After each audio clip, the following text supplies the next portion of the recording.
देश का सबसे पुराना सियासी दल भारतीय राष्ट्रीय कांग्रेस भारतीय राजनीति में एक कैंसर की तरह हो चुका है। कांग्रेस के नेता फिदायीन बन चुके हैं। आए दिन ऐसे बयान देते हैं जिससे सियासी विस्फोट होता है। ताजा सियासी विस्फोट कांग्रेस के ओवरसीज अध्यक्ष और राहुल गांधी के बेहद करीबी नेता सैम पित्रोदा के बयान से हुआ है। उन्होंने कहा कि चीन भारत का दुश्मन नहीं, भारत ही पहले दिन से चीन को दुश्मन मानता आया है। नमस्कार, मैं हूं दीप सिंह परिहार और आप देख रहे हैं कैपिटल टीवी पर अपना पसंदीदा शो एक्स-रे। तो आज हम कांग्रेस की चीन प्रेम और चीन पर कांग्रेसियों की नीति और नियत का एक्स-रे करेंगे। तो सबसे पहले आपको सैम पित्रोदा का पूरा बयान जान लेना चाहिए कि उन्होंने भारत और चीन संबंधों पर आखिर कहा क्या है। उन्होंने कहा, मैं नहीं समझ पा रहा हूं कि चीन से क्या खतरा है। मुझे लगता है इस मुद्दे को हमेशा बढ़ा चढ़ाकर दिखाया जाता है क्योंकि अमेरिका का स्वभाव दुश्मन बताने का है। मुझे लगता है अब समय आ गया है जब सभी देश एक साथ आएं और टकराव ना करें। उन्होंने ये भी कहा, शुरुआत से ही हमारा रवैया टकराव वाला रहा है और ये तरीका दुश्मन खड़े करता है। इसके बदले में देश के अंदर समर्थन हासिल किया जाता है। हमें इस मानसिकता को बदलना होगा और ये मानना बंद करना होगा कि चीन पहले दिन से ही हमारा दुश्मन है। ये गलत है और सिर्फ चीन के साथ ही नहीं बल्कि सभी के साथ ये गलत हो रहा है। यूं तो कांग्रेस ने पित्रोदा के बयान से किनारा कर लिया है, लेकिन सैम पित्रोदा कांग्रेस के अकेले नेता नहीं हैं जिनका प्रेम अक्सर चीन के लिए उमड़ता रहता है। राहुल गांधी भी अक्सर अपना चीनी इश्क जग जाहिर करते हैं। अभी हाल ही में तो कहा था चीन ने बहुत संघर्ष किया है। बहरहाल पित्रोदा के बयान से सियासी विस्फोट हुआ। बीजेपी नेता सुधांशु त्रिवेदी ने पित्रोदा के बयान पर कांग्रेस पर घेरा डाला। सुधांशु त्रिवेदी ने कहा, ओवरसीज कांग्रेस के प्रेसिडेंट सैम पित्रोदा, जो कांग्रेस के आइडियोलॉजिकल थिंक टैंक के प्रतीक माने जाते हैं, उन्होंने आज चाइना को लेकर जिस प्रकार का बयान दिया है उससे यह बात बहुत साफ हो गई है कि कांग्रेस पार्टी के चीन के साथ हुए करार का इजहार सैम पित्रोदा ने दिन दहाड़े कर दिया है। प्रत्यक्ष रूप से साफ साफ दिखाई पड़ रहा है। और ऑन द लाइटर नोट मैं कहना चाहूंगा, हिंदी में कहावत होती है, गुरु गुड़ रह गए और चेला शक्कर हो गए। मगर यहां जो चेला है वो तो गुड़ रह गए और गुरु चीनी हो गए। परंतु गंभीर बात यह है कि जिस प्रकार की बात सैम पित्रोदा जी ने कही है वो भारत की अस्मिता, भारत की कूटनीति और भारत की संप्रभुता पर बहुत गहरा आघात है। उन्होंने इस प्रकार की बात कही कि चीन के साथ तो किसी प्रकार का विवाद ही नहीं है, जैसे भारत ही अग्रसर की भूमिका में। गंभीर बात यह है कि जिस तरह की बात सैम पित्रोदा ने कही है वो भारत की संप्रभुता और कूटनीति पर गहरा आघात है। उनका कहना है कि चीन के साथ कोई विवाद ही नहीं है, भारत को ही आक्रमणकारी के रूप में दिखाता है। सुधांशु त्रिवेदी ने कहा कि सैम पित्रोदा का बयान कोई अजूबा नहीं है। कांग्रेस के युवराज और सैम पित्रोदा के चेले राहुल गांधी भी बिना तथ्यों की जानकारी के चीन पर ऐसे बयान देते रहे हैं। इसी भाव और इसी विचार के अनेक स्टेटमेंट राहुल गांधी पहले दे चुके हैं। याद करिए, राहुल गांधी जी ने विदेश में क्या कहा था कि चाइना ने बड़ा संघर्ष करते हुए ऊपर उठने का उदाहरण प्रस्तुत किया है उन चुनौतियों के बीच से।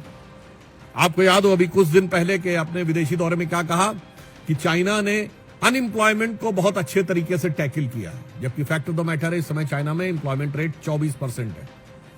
2023 में जनवरी से लेकर जुलाई के बीच में अनएम्प्लॉयमेंट रेट वहां पर बढ़ते बढ़ते हो गई 17-18% और उन्होंने फिर जुलाई 23 से जनवरी 24 डाटा देना बंद कर दिया। फिर डाटा का बेस चेंज किया और जनवरी से लेकर अगस्त के बीच में किया, फिर बदले बेस पर भी वो 24% हो गई। मगर राहुल गांधी जी को उसमें बहुत महान चीज नजर आती। अब सवाल यह है कि आखिर राहुल गांधी और सैम पित्रोदा जैसे नेता ऐसे बयान देते क्यों हैं?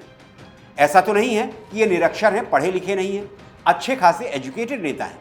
देश के इतिहास को भले ही दरबारी इतिहासकारों से तोड़ मरोड़ कर लिखवाया है, लेकिन देश के इतिहास से परिचित तो हैं ही। फिर आखिर क्या वजह है कि नेहरू से लेकर राहुल गांधी तक कांग्रेस के नेता चीन के भजन गाते हैं? आखिर चीन की चमचागिरी में इनका क्या हित छुपा है?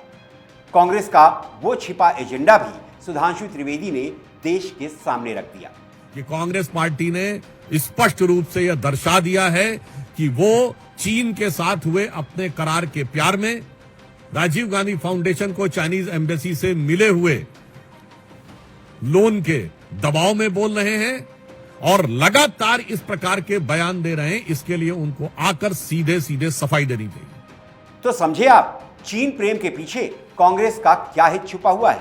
बात 2022 की है, जब देश के गृह मंत्री अमित शाह ने कांग्रेस के चीन प्रेम की वजह का खुलासा किया और कांग्रेस से कुछ सवाल पूछे कि राजीव गांधी फाउंडेशन को 2005-6 और 2006-7 के वित्तीय वर्ष में चीनी दूतावास से 1,35,00,000 रुपए का अनुदान प्राप्त हुआ था।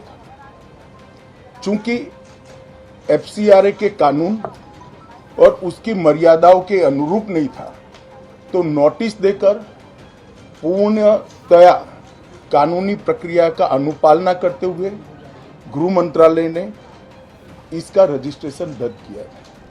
फाउंडेशन ने अपना रजिस्ट्रेशन सामाजिक कार्यों के लिए करवाया है और ये जो राशि चीनी दूतावास से मिली, इसका उपयोग भारत चीन संबंधों के विकास पर शोध करने के लिए ये पैसा दिया गया है। अब मैं कांग्रेस पार्टी को पूछना चाहता हूं कि इन्होंने शोध तो जरूर किया होगा, क्या उनकी शोध में 1962 में जो हजारों हेक्टेयर भूमि भारत की चीन ने हड़प ली वो शामिल था क्या? और शोध इस पर किया तो रिपोर्ट क्या आई है? नेहरू जी के प्रेम के कारण सुरक्षा परिषद में भारत की स्थायी सदस्यता बलि चढ़ गई। इस विषय को उन्होंने शोध का विषय बनाया था क्या? गृह मंत्री शाह के सवालों में दम तो है। आखिर कांग्रेस के बयानवीर राहुल गांधी या सैम पित्रोदा इन सवालों के जवाब क्यों नहीं देते? राहुल गांधी कहते हैं कि चीन भारत के 4,000 वर्ग किलोमीटर क्षेत्र पर बैठा है। सैम पित्रोदा कहते हैं कि भारत चीन का दुश्मन नहीं, बल्कि भारत ही चीन को दुश्मन की नजर से देखता है। राहुल गांधी और सैम पित्रोदा के बयानों पर तथ्यों को रखना बेहद जरूरी है। कांग्रेस तो हमेशा से समझकर भी नासमझ ही बनी रही, लेकिन आपको भारत और चीन के बीच संबंधों का इतिहास बताना आवश्यक है। सैम पित्रोदा कहते हैं कि पहले दिन से भारत ने चीन को दुश्मन की नजर से देखा। यह सर्वथा असत्य है। इसका प्रमाण तो कांग्रेस के ही नेता शशि थरूर ने अपनी किताब Nehru the invention of India में दिया है कि आजादी के बाद से ही कांग्रेस का चीनी प्रेम छलकना शुरू हो गया था। थरूर ने अपनी किताब में लिखा है कि 1953 के आसपास भारत को संयुक्त राष्ट्र सुरक्षा परिषद में स्थायी सदस्यता का प्रस्ताव मिला था और यह बात है कि नेहरू ने चीन को वरीयता दी। भारतीय राजनयिकों ने वो फाइल देखी थी जिस पर नेहरू के इनकार का जिक्र था। पंडित नेहरू ने यूएन की सीट ताइवान के बाद चीन को देने की वकालत की थी। तो ऐसा था प्यारे चाचा नेहरू का चीन प्रेम। और तो और 2 अगस्त 1955 को नेहरू जी ने मुख्यमंत्रियों को एक पत्र लिखा था। मजमून था, अमेरिका ने अनौपचारिक रूप से कहा है कि चीन को संयुक्त राष्ट्र में लेना चाहिए, न कि सुरक्षा परिषद में। सुरक्षा परिषद में भारत को जगह मिलनी चाहिए। जाहिर है हम इसे स्वीकार नहीं कर सकते। चीन का सुरक्षा परिषद में नहीं होना उसके साथ नाइंसाफी होगी। सुना आपने, आजादी के बाद कांग्रेस के कर्ता धर्ता और भारत के पहले प्रधानमंत्री जवाहरलाल नेहरू के शब्द थे ये, जिससे साफ जाहिर होता है कि भारत को मिलने वाली सुरक्षा परिषद की सीट थाली में सजाकर नेहरू जी ने चीन को बतौर तोहफा दे दी। सैम पित्रोदा और राहुल गांधी कहते हैं कि चीन दुश्मन नहीं है। राहुल गांधी जी, अगर आप थोड़ा सा अपने परदादा के इतिहास पर गौर करें तो कुछ बातें आपको समझ में आ जाएगी। जिस वक्त नेहरू जी ने भारत की यूएनएससी की परमानेंट सीट चीन को गिफ्ट की, लगभग उसी समय चीन भारत के एक बड़े भूभाग पर कब्जे की योजना बना रहा था। तो राहुल गांधी जी शुरू से शुरू करते हैं, जरा ध्यान दीजिएगा। ब्रिटिश राज से देश 15 अगस्त 1947 को आजाद हुआ। आपकी दादी इंदिरा गांधी के पिताजी जवाहरलाल नेहरू देश के पहले प्रधानमंत्री बनाए गए। उधर 1949 में माओ ने चीन पर कब्जा कर लिया। पंडित जी 1947 से 1954 तक लद्दाख के मामले में निश्चिंत बैठे रहे।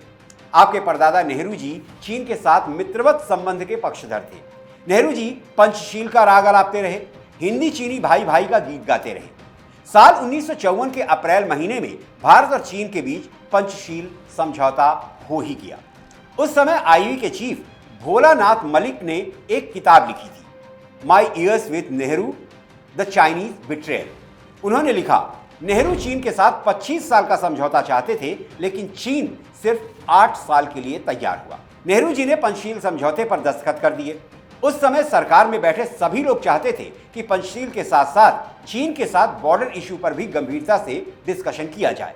तो पंचशील पर जब भारत चीन की बात हुई तो बॉर्डर इश्यू चीन ने उठाया नहीं और पंडित जी के मुंह से कुछ निकला नहीं। नेहरू जी ने अपने मौन की दलील भी पेश की। 18 जून 1954 को नेहरू जी ने विदेश सचिव को एक पत्र लिखा। उसमें लिखा, कोई भी देश दूसरे देश की भलमनसाहत पर निर्भर नहीं रह सकता। हो सकता है कल चीन के साथ हमारे रिश्ते खराब हो जाएं, इसलिए हमें सावधानी बरतनी हो। नेहरू को चीन की चालबाजियों का एहसास तो था, लेकिन एक वक्त आया जब नेहरू जी की सावधानी हटी और दुर्घटना घट गई। 1 जुलाई 1954 को नेहरू जी ने एक निर्देश जारी किया। सीमा से जुड़े हमारे सभी पुराने नक्शों की अच्छी तरह जांच पड़ताल होनी चाहिए। किसी सीमा का संदर्भ किए बिना हमारे हिस्सों को नक्शों पर चिन्हित किया जाना चाहिए और नए नक्शे हमारे विदेशी दूतावासों को भेजे जाने चाहिए। नए बने नक्शों में अक्साई चीन को भारत भूमि के रूप में दिखाया गया। अब यहां उस बात पर आते हैं कि नेहरू जी की सावधानी कहां हटी। भारत के नक्शे में तो अक्साई चीन को दिखाया गया, लेकिन वहां पर कब्जे का कोई प्रयास नहीं किया गया। बनाना तो चाहिए था, लेकिन नेहरू जी ने 1958 तक अक्साई चीन के पास एक बॉर्डर पोस्ट तक नहीं बनाई। राहुल जी, जो आए दिन आप चीन का जाप करते रहते हैं, तो सुनिए, आपके परदादा नेहरू जी नक्शे ही बनाते रह गए और चीन ने 1956 में शिनजियांग और तिब्बत के बीच 1200 किलोमीटर लंबी पक्की सड़क बना ली। राहुल जी, अब आप इतना तो समझते ही हैं कि इतनी लंबी पक्की सड़क कोई एक दिन में तो बनी नहीं होगी। लेकिन नेहरू जी को पता कब चला? 1957 में, जब चीन ने इसकी आधिकारिक घोषणा कर दी। अच्छा राहुल जी, आपको तो अपने देश के लोगों से ज्यादा विदेशियों पर भरोसा है, तो लीजिए फ्रेंच पत्रकार क्लॉड आरपी की किताब the fate of Tibet when big insects eat small insects में लिखी हुई कुछ लाइनों का मैं हिंदी अनुवाद आपको सुनाता हूं। क्लॉड आरपी लिखते हैं, 1951 में पहली बार चीन की सेना ने अक्साई चीन का दौरा किया और 1953 में रोड निर्माण का काम शुरू कर दिया। भारत को इस रोड का पता साल 1957 में चला और 1958 में चीन ने इसकी आधिकारिक घोषणा भी कर दी। जैसे ही भारत में यह खबर फैली, देश में हंगामा शुरू हो गया। पंचशील के जनक आपके परदादा नेहरू जी ने बड़ी ही शांतिपूर्ण तरीके से भारत भूमि अक्साई चीन को तोहफे में दे दी, और वो भी 37,244 स्क्वायर किलोमीटर जमीन। और हाँ राहुल जी, चीन ने 1962 के युद्ध में यह कब्जा नहीं किया था। उसने बहुत पहले ही भारत की ये जमीन अपने कब्जे में ले ली थी। 28 अगस्त 1959 की बात है। लोकसभा की कार्यवाही चल रही थी। तब पंडित नेहरू ने कहा था, पूर्वी और उत्तर पूर्वी लद्दाख में बड़ा इलाका बंजर वीरान है। यहाँ पहाड़ हैं, 13,000 फीट से भी ज्यादा गहरी घाटियां हैं। कुछ गडेरिए गर्मियों में यहाँ आते हैं, अपने जानवर चराते हैं। इस इलाके में भारत सरकार के कुछ पुलिस चेकपोस्ट भी हैं, पर मुश्किल भौगोलिक परिस्थितियों के कारण ये पोस्ट अंतर्राष्ट्रीय सीमा से कुछ दूरी पर बनाए गए हैं। पंडित जी आगे कहते हैं, अक्टूबर 1957 और फरवरी 1958 के बीच हमारे पास इस तरह की कुछ खबरें आई थी कि चीनी बेड़ा अंतर्राष्ट्रीय सीमा पार कर खुरनाक फोर्ट तक पहुंच चुका है, जो भारतीय सीमा में है। चीन सरकार का ध्यान इस ओर दिलाया गया और उनसे कहा गया कि हमारे इलाके से दूर रहें। इन पहाड़ी इलाकों में कोई स्पष्ट सीमांकन नहीं किया गया है, लेकिन हमारे नक्शे में ये स्पष्ट है। इसके बाद जुलाई 1959 के अंत तक भारत की ओर से एक पुलिस का छोटा दल भी इस इलाके में भेजा गया था। जब यह दल खुरनाक फोर्ट की तरफ बढ़ रहा था तो सीमा से कुछ दूरी पर हमारे ही इलाके में चीनी बल ने उसे बंदी बना लिया। ये 28 जुलाई की बात है। नेहरू जी बड़ी ही सावधानी से लोकसभा में बता रहे थे कि किस तरह चीन ने भारत के अक्साई चीन पर कब्जा कर लिया। उन्होंने आगे कहा, चीन ने दावा किया है कि यह इलाका उनका है, पर वो हमारे लोगों को छोड़ देंगे। हमने उन्हें एक नोट भेजा। इसमें उनके दावे पर हैरानी जताते हुए उन्हें स्पष्ट रूप से इस सेक्टर में पारंपरिक रूप से मान्य अंतर्राष्ट्रीय सीमांकन की याद दिलाई। इस पर अब तक कोई जवाब नहीं आया है। हमारे लोग 18 अगस्त को रिहा कर दिए गए। सुना राहुल जी, पुलिस दल की रिहाई हो गई 18 अगस्त को। आपके परदादा जी चीन से बड़ी जंग जीत चुके थे। तो क्या हुआ कि भारत का 37,244 स्क्वायर किलोमीटर का हिस्सा गंवा दिया। लोकसभा में 28 अगस्त 1959 को और 3 दिन बाद 31 अगस्त को राज्यसभा में आखिरकार नेहरू जी ने स्वीकार कर ही लिया कि चीनियों ने अक्साई चीन के रास्ते सड़क बना ली थी। उन्होंने कहा कि चीन में की गई एक घोषणा के मुताबिक ये चेंग गर्टोक रोड, जो शिनकियांग तिब्बत हाईवे भी कहलाता है, सितंबर 1957 में पूरा हो गया था। हमने हालात का जायजा लेने के लिए पिछले साल 2 दल भेजे थे। इनमें से एक को चीन के एक बड़े अफसर ने हिरासत में ले लिया था, दूसरा वापस आया तो हमें अक्साई चीन के इलाके में बनी इस नई सड़क के बारे में कुछ संकेत दिया था। इसके बाद भी नेहरू जी का चीन के साथ व्यवहार मित्रवत ही रहा। 1960 में चीन के प्रधानमंत्री चाओ एन लाई भारत के दौरे पर आए। उन्होंने नेहरू जी के सामने प्रस्ताव रखा कि भारत अक्साई चीन को भूल जाए तो चीन अरुणाचल को भूलने को तैयार है। हालांकि इस बातचीत का कोई नतीजा नहीं निकला। 11 अप्रैल 1961 को लोकसभा में डिबेट के दौरान प्रधानमंत्री नेहरू ने आखिरकार चीन के अक्साई चीन पर कब्जे पर सफाई देने का फैसला किया। उन्होंने लोकसभा में कहा, अक्साई चीन में तिनके के बराबर भी घास तक नहीं उगती, वो बंजर इलाका है। नेहरू जी ने कह तो दिया कि अक्साई चीन का इलाका बंजर है। उनका मतलब था कि अगर चीन ने वहां कब्जा कर भी लिया तो क्या हुआ, वो जमीन हमारे किसी काम की नहीं थी। राहुल जी, आपके परदादा नेहरू जी की लोकसभा में बात सबने सुनी, लेकिन कांग्रेस के ही मुरादाबाद से सांसद और नेहरू सरकार में मंत्री रहे महावीर त्यागी को उनकी बंजर वाली जमीन जरा जमी नहीं। वहीं लोकसभा में महावीर त्यागी ने अपने सिर से टोपी उतारी और अपना गंजा सिर नेहरू जी को दिखाते हुए बोले, यहां भी कुछ नहीं उगता, तो क्या मैं इसे कटवाकर चीन को या किसी और को दे दूं? इस बात पर लोकसभा में जमकर ठहाके लगे, लेकिन इस बात का मतलब वाकई बहुत ही गंभीर था। जोश नेहरू जी को भी आया। उन्होंने फुल वॉल्यूम में कहा, हम 1 इंच भी जमीन चीन को नहीं देंगे। नेहरू जी ने बड़ी अच्छी बात कही। इस बार जवाब होशंगाबाद से सांसद और समाजवादी नेता हरि विष्णु कामत ने दिया। जवाब क्या दिया? नेहरू जी से सवाल पूछ लिया। सवाल था, आपके नक्शे में 1 इंच जमीन कितने मील के बराबर है? नेहरू जी ने कामत के सवाल का जवाब तो नहीं दिया, लेकिन शायद उनका 1 इंच 37,244 स्क्वायर किलोमीटर से ज्यादा ही होगा। तो मिस्टर सैम पित्रोदा और राहुल बाबा, कांग्रेस की नीति और नियत हमेशा से चीन प्रेम की ही रही है। चीन से इतने धोखे खाने के बाद भी आपको यह समझ में नहीं आता कि चीन भारत का दुश्मन है या दोस्त है, तो भाई आपकी समझ पर मुझे संदेह होता है। तो ये था कांग्रेस के राहुल गांधी और उनके गुरु सैम पित्रोदा के चीनी इश्क का एक्सरे। आपको हमारी ये एक्सरे रिपोर्ट कैसी लगी, कमेंट करके बताइए। किस और मुद्दे पर एक्सरे रिपोर्ट आप देखना चाहते हैं, वो भी सुझाव हमें दें। और प्लीज कैपिटल टीवी को सब्सक्राइब करें, वीडियो को लाइक करें, दोस्तों और परिवार के साथ शेयर करें। मुझे दीजिए इजाजत। अगली एक्सरे रिपोर्ट के साथ आपसे फिर मुलाकात होगी। तब तक आप स्वस्थ रहें, सुरक्षित रहें। जय हिंद, जय भारत।